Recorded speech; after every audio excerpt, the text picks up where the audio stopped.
Hi everyone and welcome back to my channel. Hi everyone. So for the second episode of Thursday Talks, we thought we're going to talk about books because let's face it, now we have a lot of time on our hands. It's time for us to read more or at least listen to more audibles. So the way we're going to go about it is we each picked 3 books and we're going to quickly tell you which ones they are and why we think you should read them. Okay. Do you want to start? Yes. So one of my favorite books is called The Compound Effect. It's written by Darren Hardy, the editor of Success Magazine, and it's essentially a book about daily habits. If you want to change your life, you have to change what you do daily. And this book is about how to set those daily actions, those daily habits, and how to measure and ensure that you're consistent each day you follow on your commitments. So I started applying this as well myself. I started properly about 6 months ago. So I've already seen a bit of results, but can you imagine it's only after about 2 years when you start to see proper results. In 5 years time, in 10 years time, in 15 years time, it can make a massive difference. Yeah. I love this book. I read it as well and I think it's unbelievable. Obviously the concept is nothing new about it. It's like an old idea. However, the approach and the way the book is written, I think it's an amazing like trigger moment or aha moment for you to actually write down some action points, basically daily action points that you make sure you do in order to get where you want to get, basically. Yes. Yeah, for me is the closest I've found to a science or like a pattern of what actions you need to take to be successful. Is the closest method I found at this stage. Yeah, and it's a really good one. I think it's a great method and everyone can do it. Yeah. So it's perfect.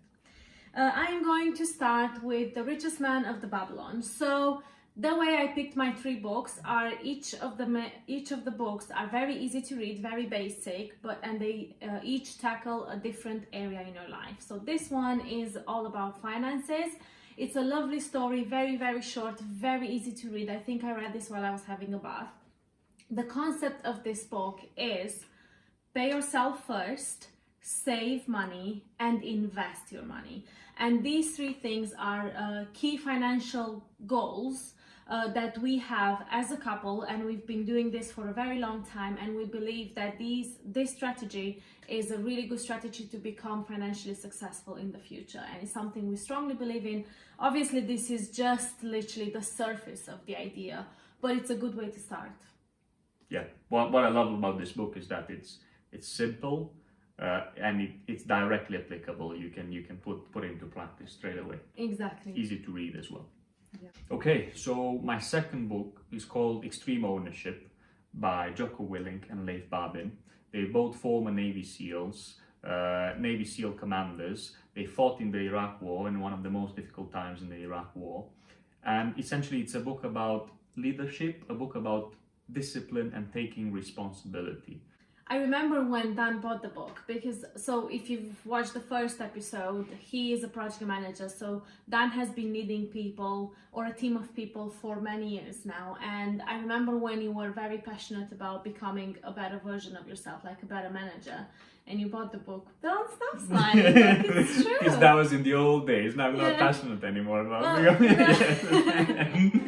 No, but what I try to say is that I remember when you got it and you were reading about certain principles and you were telling me like how interesting this concept is, and then you would apply it in your team and you would see the results. And the thing is, I remember one thing that really stuck to me is how important the leader or the manager is, and or the business owner or whoever makes the decisions, how important is for a team to have the right leader.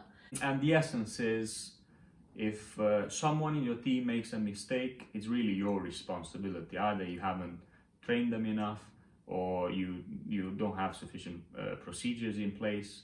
It's your responsibility as a leader, and you have to take that ownership. You don't need to put the blame on others. You have to essentially accept that responsibility. Talking about relationships and leadership, I've got my second book, which is a bit similar, and it's How to Win Friends and Influence People. This is an incredible book. I think this is something that everyone should read. It's not just about managers or project managers or anything like that. I think this is incredible in terms of teaching you how to have better relationships with basically everyone around you. It's a must in my opinion. I'm not a fan of the title. The title is a bit misleading in my opinion. It's a bit like, I don't know, it's got like a negative connotation to it. But it's incredible. It actually helped me deal with two very difficult relationships in my life, one personal and one at work. So it is a great book and you should definitely read this. Yeah, I completely agree. I wanted to pick this for one of my 3 books, but then you said you're picking it to present it yourself, and I absolutely love this book as well. So it's like you said, it's a book about relationships, teaches you how to put yourself in the other person's shoes. Very good.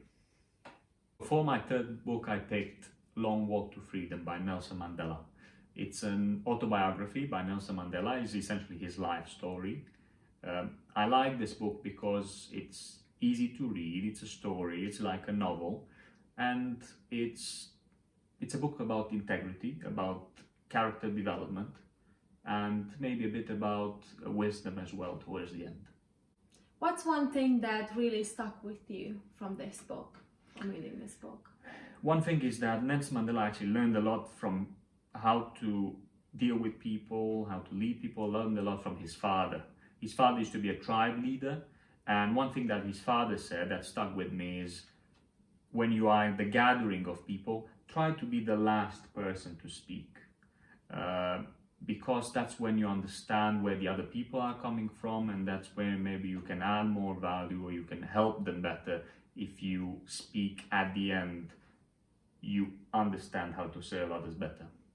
I'm going to end with a book that some of you may find surprising, and it's called The Body Book, and it's actually written by Cameron Diaz. And I know there's a lot of celebrities out there who have written books, but I personally think this is a really good one.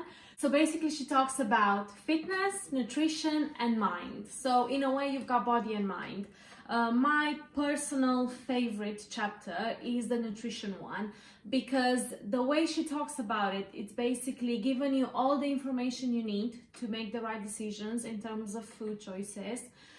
It gives you all the details, but in a very lovely structured way, easy to digest, easy to understand, and most importantly, easy to remember. Because I think once you know what you're eating, it's already so much easier to take care of yourself. And now that we're at home all the time, obviously we cook all the time. Now is the perfect opportunity to be a bit more careful with what you're eating and try and cook as healthy as possible, as often as possible. You have more time now.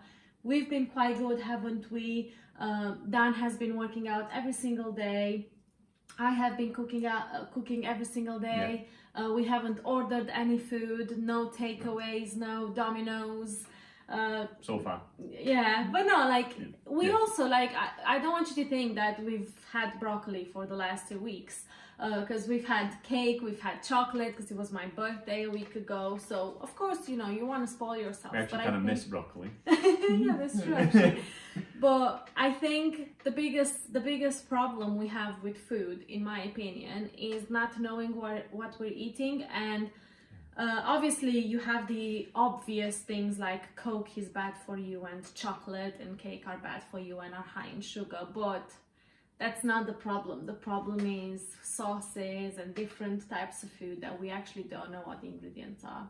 So that was it, guys. Those were our favorite books. We really hope we gave you some original ideas, and please, if you have some recommendations, make sure to leave a comment below, because we're always looking for amazing books out there. Thank you so much for watching. Thank you. See you next time. Bye.